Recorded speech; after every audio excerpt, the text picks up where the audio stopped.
start with Sara Siemens, who's principal of the Hutchinson Middle School.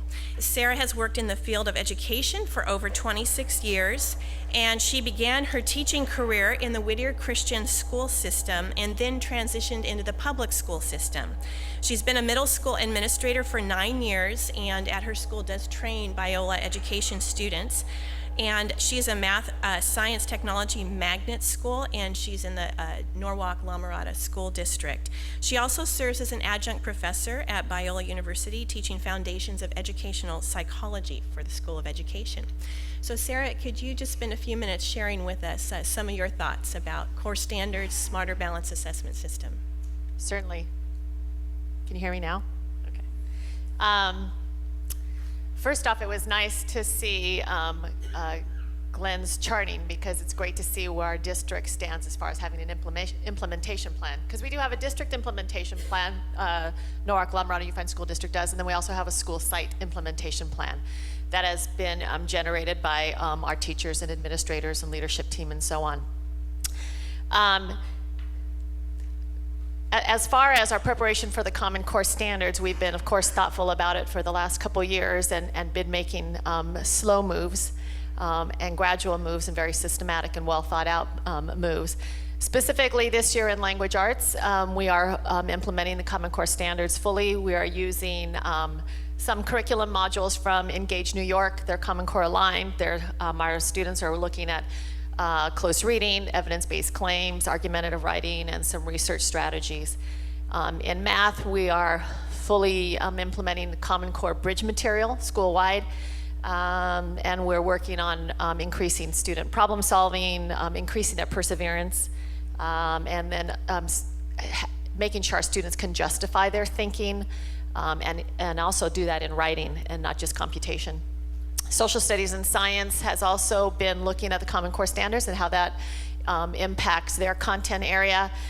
We are utilizing some National Geographic text that has an increased lexile level, so more complex text. We've also implemented a lot of project-based learning into our social studies and science units to help prepare for the performance tasks that our students will be facing in the Common Core assessments. In regards to how we're preparing for our computer assessment in the spring, all of our students in September and June participate in computer-based universal screening assessment. And in simpler words, what that means is that in September, all of our students funnel through our computer labs, taking a computer assessment in reading and in math. And those assessments, we use a program called iReady.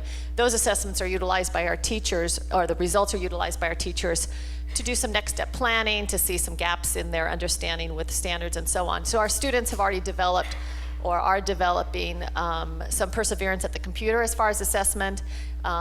It is at this point all multiple choice, which will look different with the Common Core standards and the variety of questions they'll face there, but at least it's the first step with some computer-based questions. All of our students will begin taking a computer-based benchmark, actually starting this next week in language arts.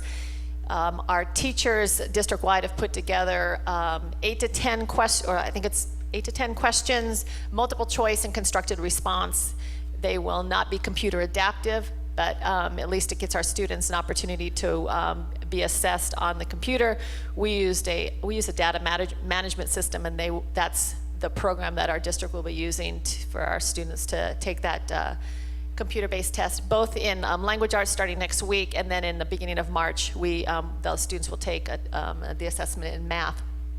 The constructed response questions in that computer-based assessment will be graded by our teachers, and they'll be developing a rubric and be trained in how to grade that piece. As far as the technology goes, because I know that that is one aspect that a lot of our school districts in the state of California are worried about, making sure there's ample technology. I really don't worry my pretty little mind about the bandwidth, because there are important people at the district level that figure that piece out. We are already have a one-to-one iPad Academy. I already have 250 iPads in student hands all throughout the day, plus the multiple devices of smartphones and laptops and everything on our campus. So we have not really had any bandwidth problems. So I'm hoping we've got that worked out on our side and in the district at large. But we already have 2 computer labs, functioning computer labs with desktop computers, and then being delivered, I'm thinking the end of this month will be 2 iPad carts with 40 iPads each and keyboards to help support that technology piece that we will need. Hutchinson was one of the few schools in our district that was chosen for the early pilot test. So we will be the only middle school starting our Common Core assessment on April 7th. So we are still being very thoughtful about what that does to our school schedule, because pretty much all computer labs shut down and students need to have ample opportunity to take some rigorous and lengthy tests, and we'll be thoughtful about that scheduling piece, but we will charge head on into that. In the classroom setting, you can see that what we see as far as instructionally, we are very cognizant of the shifts in language arts and math in regards to Common Core standards. And so in our math classes, we see a lot more writing by our students, and as far as having to justify their thinking, we use these bridge materials that allow those opportunities for students to explain in words and not just computation. And then in language arts, like Glenn was saying, a lot of the standards are at least similar, so I don't think it's been as big of a stretch for the instructional aspect, though we are very cognizant of what those Common Core standards look like in language arts. It's been fabulous being able to see what they will be learning the year before and just seeing that spiraling effect and what they need to learn by the end of each grade level.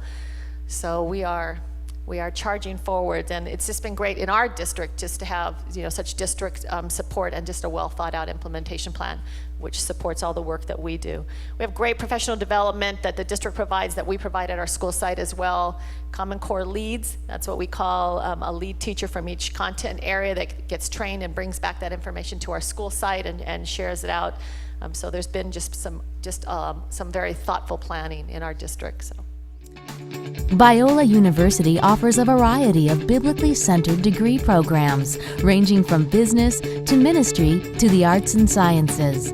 Visit biola.edu to find out how Biola could make a difference in your life.